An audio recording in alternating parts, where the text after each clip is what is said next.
சரி பசங்க குழந்தைங்க பள்ளிக்கூடத்துக்கு வந்துடுறாங்க, காலேஜுக்கு போனோம்னா அதனால அரசு பள்ளியில் படிக்கக்கூடிய குழந்தைங்க எந்த கல்லூரியில போய் சேர்ந்தாலும், தனியார் கல்லூரியாக இருந்தாலும் அவங்க ஒவ்வொருத்தருக்கும் மாசம் மாசம் 1000 ரூபாய் கல்வி ஊக்கத்தொகை நம்முடைய அரசு வாங்கியிருக்கு. 13 லட்சம் மாணவ மாணவிகள் இந்த திட்டத்துல பயன்பெற்று இருக்காங்க.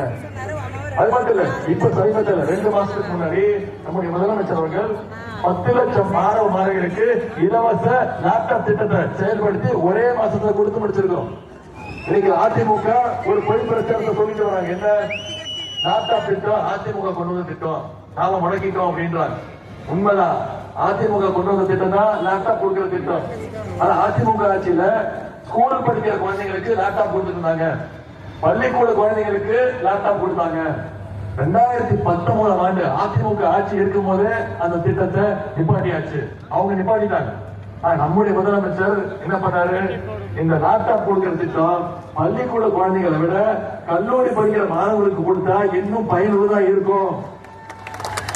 அவங்க மேற்படிப்பு படிக்கணும்னா, ஒரு இடத்துல போய் வேலைக்கு சேரணும்னா, ப்ராஜெக்ட் ரெடி பண்ணணும்னா இந்த லேப்டாப் அவங்களுக்கு உபயோகமா இருக்கும்னு இன்னைக்கு 10 லட்சம் லேப்டாப்களை ஒரே